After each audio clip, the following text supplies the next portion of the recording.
Richard Ferrand, bonjour. Bonjour. C'est la rentrée à l'Assemblée nationale. C'est la rentrée pour tout le monde, y compris pour les députés. Voilà, c'est le jour de la rentrée. Vous êtes président de l'Assemblée nationale, député La République En Marche du Finistère. Le week-end dernier à Brest, G7 des parlementaires, les présidents des parlements des pays du G7 étaient réunis autour de vous.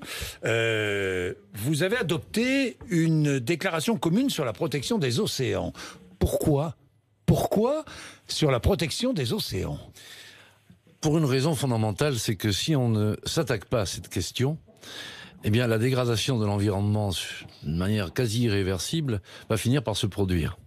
Et donc il nous paraissait très important d'aborder ce sujet, c'est bien pour ça que nous l'avons fait à Brest. Pourquoi? Nous avons d'abord eu des réunions de travail avec des chercheurs de l'Ifremer, de l'Université de Bretagne occidentale, du Campus mondial de la mer, qui vous informent par exemple qu'il y a autant de tonnes de plastique dans les océans qu'il y a de tonnes de poissons. Qu'on retrouve dans les crustacés, dans les huîtres, etc., des nano-traces, si je puis dire, de plastique. Que des organismes nouveaux et prédateurs se créent autour de cela. Bref, que les océans, qui représentent tout de même 70% de la surface de la Terre, qui accueillent 80% du trafic de marchandises, qui font que 60% de l'humanité vit à moins de 100 km d'une côte, c'est-à-dire que l'enjeu vital, le mot n'est pas trop fort, et de se saisir de cette question. Et donc, les présidents d'Assemblée, je note d'ailleurs qu'ils étaient tous présents.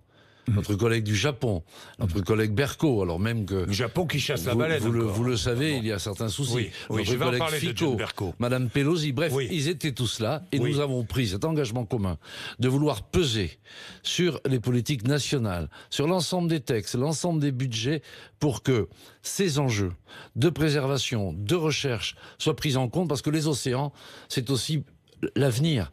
C'est d'abord les ressources qu'il faut réguler. C'est aussi les énergies marines renouvelables qui vont être une réponse formidable si on y investit ce qu'il faut pour précisément permettre de limiter la consommation d'énergie fossile. Les chefs d'État et de gouvernement, et la santé aussi.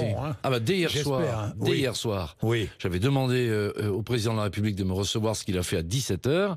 Et je suis précisément allé le saisir de ces enjeux. Et que vous a-t-il dit ? Eh bien, il m'a fait observer qu'à Biarritz, cette problématique avait été mentionnée parmi les membres de l'exécutif, mais que justement, ce que je souhaitais, moi, c'est que l'on s'en saisisse de manière beaucoup plus hardie. Mais comment ? Au fond, je viens de vous le dire, à la fois par les textes, on va prendre des textes sur l'économie circulaire, sur la réduction des déchets, sur la recherche, l'innovation, que l'on comprenne qu'il y a là des enjeux qui sont fondamentaux. Et puis je vais vous dire, d'une manière générale, les questions sérieuses et vitales le sont suffisamment pour que on ne les laisse pas traiter que par les exécutifs. Les parlements sont là pour se saisir de ces questions et faire avancer cela. Alors, les parlements, parlons de John Bercow qui était là.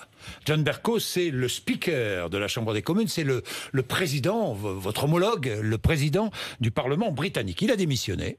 Est-ce qu'il vous a dit pourquoi il avait démissionné ? Écoutez, ce que j'ai senti chez John Bercow, c'est à la fois un homme passionné, un homme passionné et un homme soucieux. C'est comme ça que je l'ai perçu. Soucieux pour son pays, qui vit à des désordres politiques évidents. C'est un aspect. Ensuite, très vigilant en disant, quoi qu'il arrive et quoi qu'il advienne, les liens de coopération entre la France et le Royaume-Uni vont continuer. Tout ne va pas s'arrêter quand bien même ce Brexit s'accomplirait. Donc il était soucieux de conserver ces relations possibles entre nos pays. Et c'est vrai aussi qu'il avait 10 ans d'expérience et que sans doute il s'est dit qu'il pouvait contribuer à être utile à son pays autrement. Un recours entre M. Corbyn et M. Johnson, un recours, John Bercow? Alors, je ne suis pas un spécialiste du Royaume-Uni, mais je sais que ce que je lis en tout cas, c'est que M. Corbyn et Johnson, finalement, pour des raisons très différentes, ne sont pas forcément les leaders dont les Britanniques rêvent. Alors, est-ce que M. Bercow peut être une alternative? Est-ce son projet? Je ne le sais pas.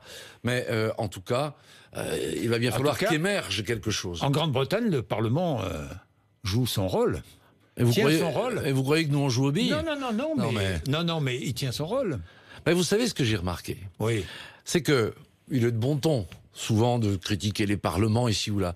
Mais lorsque M. Johnson a décidé de mettre en congé le Parlement en se disant, finalement, je vais gérer mes affaires tout seul, eh bien, les citoyens sont sortis dans la rue pour défendre leur Parlement. Que les citoyens français sortiraient dans la rue pour défendre l'Assemblée nationale ? Je crois qu'il serait possible que, si dans notre système institutionnel, ce qui est une hypothèse, on disait, écoutez, on va s'occuper de tout sans le Parlement, je crois qu'il y aurait beaucoup de Français à sortir pour une raison simple. C'est que là où il n'y a pas de Parlement, il n'y a pas de démocratie. Il n'y a pas de confrontation d'idées. Il n'y a pas de contrôle du gouvernement. Il n'y a pas d'évaluation des politiques publiques. Et sans ça, la démocratie, elle meurt. Le Parlement vote les décisions prises à Matignon ou par le président de la République. Non, mais le Parlement amende. Il amende, oui, c'est vrai, il amende. Il amende, il triture les textes, il négocie avec le gouvernement. Oui, c'est vrai. Ce n'est pas une chambre d'enregistrement, il ne faut pas dire ça. Non. C'est un reproche qu'on fait souvent au Parlement français. Au système français. C'est-à-dire qu'on a un système français qui repose au fond sur une élection du Parlement dans la foulée du président de la République. Ce qui est une erreur, non ?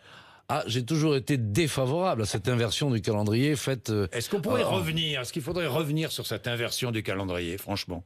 On pourrait, mais il faudrait aussi revenir sur le quinquennat. Parce qu'au fond, la position arbitrale du président qui était liée au septennat... Est-ce qu'il faudrait revenir sur le quinquennat ? Ce sont des chantiers qu'on peut ouvrir, mais j'ai l'impression que c'est tellement loin des préoccupations des Français qu'on donnerait l'impression qu'on s'occuperait de préoccupations politiciennes et institutionnelles et pas des sujets qui préoccupent les Français. Donc c'est ça la difficulté. Oui, mais la réduction du nombre de parlementaires, ça c'est en marche. C'est un engagement qui a été pris par le candidat Macron et sa majorité, tout comme le fait de mettre une dose au proportionnel et de limiter le cumul de mandats. Et c'est pour quand ? Parce qu'on en parle... c'est un engagement qui a été pris par le président Macron, mais enfin qui n'est toujours pas traduit dans les faits. Vous avez raison. Mais comment ça va se passer ? Les textes sont sur la table. Oui. Alors, pour expliquer rapidement, la proportionnelle, l'Assemblée nationale et sa majorité peuvent le décider tout seuls comme des grands. Tout ce qui ensuite relève de la réforme de la Constitution, du nombre de parlementaires ou de la limitation dans le temps du nombre de mandats, il faut trouver un accord avec le Sénat. Sinon, on ne peut pas le faire. Et il n'y a pas d'accord. À ce stade, il n'y a pas d'accord, donc on va reprendre le dialogue, le gouvernement va reprendre le dialogue avec le président Larcher, avec qui j'ai des échanges également réguliers, pour voir s'il y a une volonté d'aboutir ou pas. Alors décider de la proportionnelle tout de suite ? Non ? Mais ça va venir, ne vous inquiétez pas. Je pense que ça va être étudié au cours de cette session, ou d'ici juin, ça aura été vu. D'ici juin ? Oui, parce que... D'ici juin, nous aurons donc la proportionnelle. Je pense... si les députés le votent.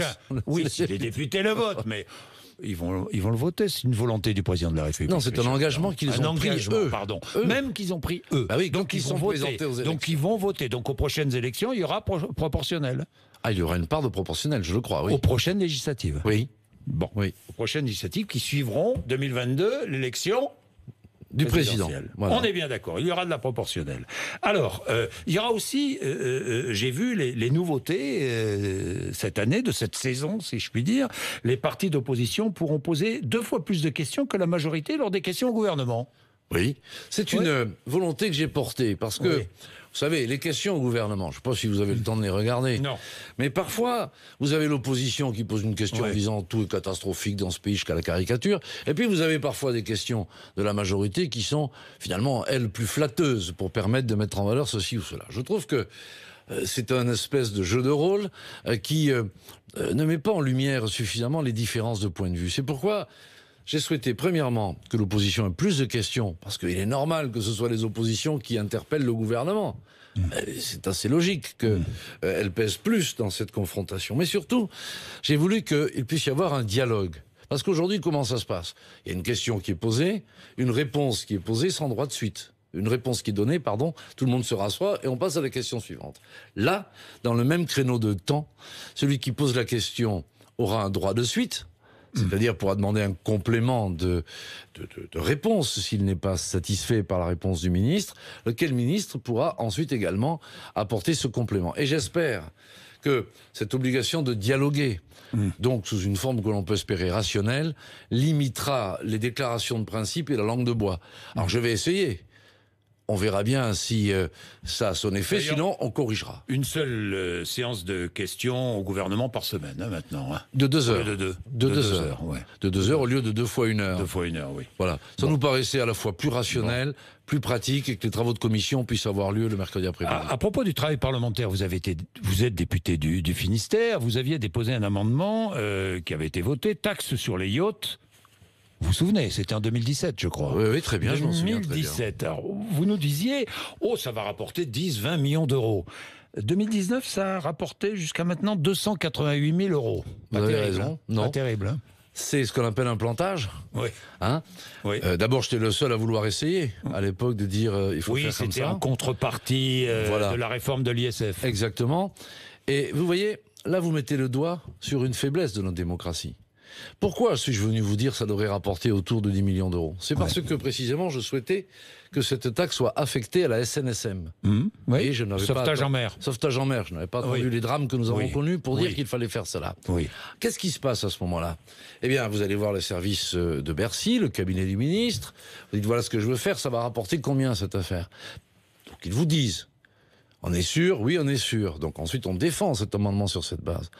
Eh bien, tout ça pour vous dire que tant que l'Assemblée nationale ne disposera pas, et c'est pourquoi nous y travaillons avec intensité, de ses propres outils d'évaluation en amont du dépôt de ces amendements et en aval pour contrôler, ça veut dire que les administrations qui sont aux ordres du gouvernement pourront nous raconter tout ce qu'ils voudront. Et là, vous avez un exemple de carabistouille tout à fait déplorable.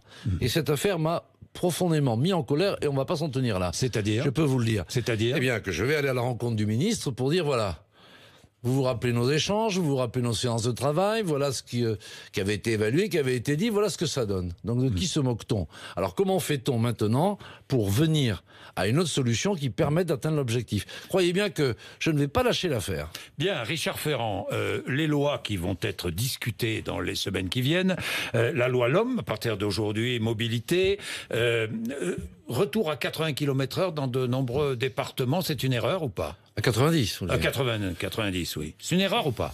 Mais ce que je crois, c'est qu'il faut adapter la vitesse aux pratiques locales et au niveau de dangerosité.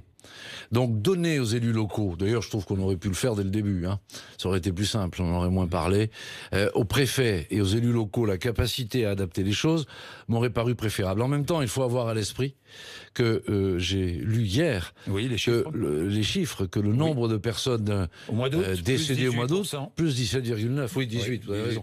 Donc, et la vitesse n'est jamais étrangère à ces drames. Donc, après, il faut regarder départemental par départemental, situation par situation, comment adapter ça. Vous savez, dans ma circonscription du Finistère, il y a des endroits où impérativement, même si c'est autorisé à 80, vous roulez à 60 parce que c'est trop dangereux. Et puis il y a des endroits où vous languissez sur la route parce que vous pourriez avancer un peu plus vite. C'est là que je crois qu'il faut toujours être plus proche du terrain, des réalités, voir ça avec les maires, les sous-préfets, le conseil départemental. Voilà, il faut sentir les choses. Donc qu'on mette de la souplesse, c'est bien. Richard Ferrand, la loi mobilité. Hier, je recevais Jean-Baptiste Djebari, nouveau secrétaire d'État au transport, et je lui parlais des autoroutes. 2030, 2031, c'est la fin des concessions. L'État pourrait reprendre la main. Il est favorable, lui, puisqu'il avait déposé même un amendement dans ce sens. Est-ce que vous aussi, vous êtes favorable à une renationalisation des autoroutes après 2030? Alors, intellectuellement et sur le principe, spontanément, je vous dirais oui. Oui. Bon. Ensuite, une fois qu'on prend une position de principe, qui est ce qu'on a à l'esprit ou dans son cœur, il faut regarder à quoi ça sert et est-ce que ce sera mieux. Bon. Donc, je crois qu'il nous faut regarder aujourd'hui quelle est la réalité de la profitabilité des autoroutes, quels sont les investissements réalisés, quel est le service rendu, bref, qu'on évalue tout ça, et qu'on regarde quelle serait, in fine, la meilleure solution. Si renouveler la concession, c'est la meilleure solution, je ne vais pas monter sur la table parce que j'aurai un point de vue là-dessus idéologique.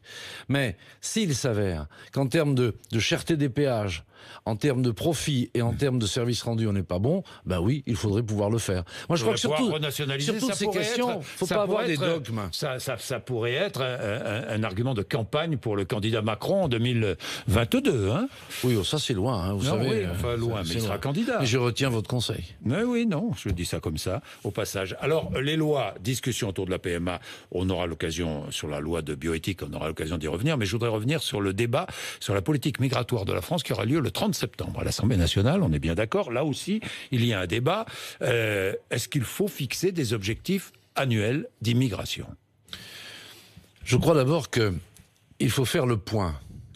C'est bien que le ministre de l'Intérieur vienne dire devant le Parlement et noter que c'est la première fois qu'une initiative de ce type est prise. Il n'y aura pas de vote. Hein, mais... Non, enfin déjà, on va pouvoir tout mettre à plat. Oui. Ce que l'on vient de nous dire, au fond, on a voté la loi dite Collomb, vous vous en souvenez, il y a eu des polémiques, etc. Quels sont ses effets ? Qu'est-ce qui marche ? Qu'est-ce qui ne marche pas ? Où est-ce qu'on en est en termes de régulation, de contrôle ? Bref, qu'on fasse un point précis là-dessus.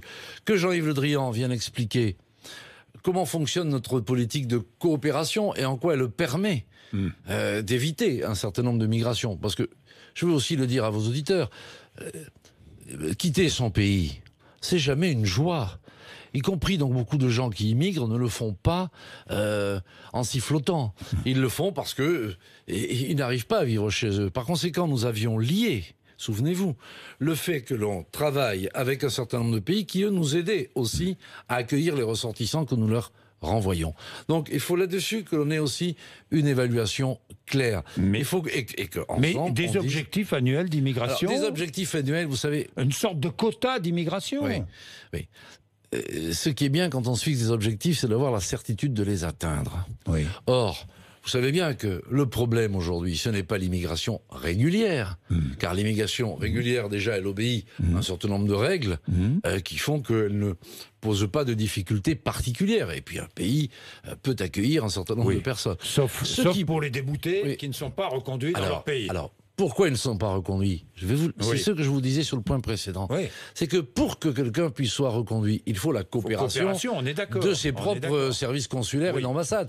Quand les gars vous envoient promener et ne font pas leur travail, vous ne pouvez pas rapatrier. Donc, peut-être que les demandes d'asile devraient être examinées dans les pays de départ. Par exemple, c'est toutes ces questions-là qui vont être mises sur la table. Et puis, c'est intéressant. Et puis, cette question-là va être mise sur la table. J'espère bien que l'ensemble des ministres vont faire un scanner, si je puis dire, de leur action, et que les parlementaires pourront s'exprimer. Mais ce qui sera aussi, je crois, très intéressant d'un point de vue démocratique, c'est que les Françaises et les Français pourront dire, bon, voilà ce que fait le gouvernement, voilà ce dont il est satisfait, voilà de ce dont il est insatisfait. Mais surtout, cela va permettre de savoir ce que proposeraient les différents groupes d'opposition, et ils sont nombreux et multicolores, pour gérer cette question de l'immigration. Ce serait intéressant de dire, voilà la France insoumise ce qu'elle propose, voilà ce que les Républicains proposent, les socialistes et les autres. Et ce sera intéressant, justement, de dire, au regard de ce que fait le gouvernement, voilà ce que d'autres penseraient qu'il serait mieux de faire. Eh bien, voyez-vous, là, ça prend tout son sens, le débat parlementaire. Deux questions. Le racisme anti-blanc existe ou pas, à vos yeux ? Je n'ai jamais été confronté à ça, j'ai pas envie de théoriser quelque chose là-dessus. Non, je vous pose la question parce que c'était en débat en ce moment. Dites-moi, ça ne va pas très bien pour les municipales, la République En Marche. Je vois des dissidences de tous les côtés. Que se passe-t-il ? Il faut mettre un peu d'ordre, non, dans votre parti. Non, mais je ne sais pas. Non, mais je vois de députés qui s'en vont, qui quittent LREM, qui deviennent apparentés. Je vois des candidatures ici ou là un peu dissidentes. Oui.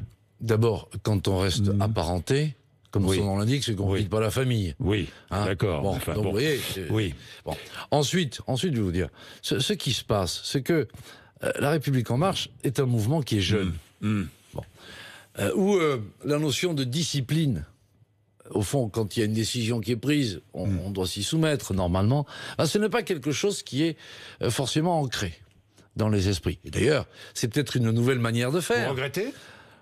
De par ma culture, oui, mais peut-être faut-il faire autrement aujourd'hui. Mais ce que je sais, moi, c'est que ce qui divise, ça condamne à l'échec. Ce qui rassemble, ça permet le succès. Et ça, je sais que c'est vrai. Et donc ça, je souhaite le faire partager au plus grand nombre de mes amis. Mais il est normal qu'on parle toujours des trains qui n'arrivent pas à l'heure. On ne parle pas de trains qui arrivent à l'heure. Donc, parce qu'il y a ici des gens qui rouspètent. Ça arrive à l'heure, les trains arrivent à l'heure à Nice, à Toulouse, à Lyon. Qui ne circulent qu'en train. Oui. Et qui fait régulièrement. Oui, les trains arrivent à l'heure. Donc à Nice, Toulouse, Lyon, vous soutenez les maires sortants, quoi. Non, ce que je vous dis, c'est que... Mais non, si, mais si les trains arrivent à l'heure. Ce que je vous dis, oui, c'est qu'on parle de quelques dissidences ici ou là. Oui. Mais ce qu'il faut regarder dans la globalité, c'est que les choses sont claires. Ben, ici, vous êtes favorable accords... au soutien à Nice, à Toulouse Non, mais chaque fois qu'un accord est possible, oui, sur la base d'un projet vous êtes favorable de valeur, à cet accord? Attendez, voyons ce qu'il y a dedans, quand ça va être fait, à quelles conditions. Vous savez, vous êtes prudent. Il ne faut jamais signer de chèque en blanc, vous ne faites pas ça non plus. Non, mais vous êtes, je vous sens très prudent. Hein. Je suis prudent, oui, c'est ma nature. Ça, j'ai bien compris. Bien compris. Bien, merci Richard Ferrand d'être venu nous voir. 8h54, RMC et BFM TV. Bonne journée.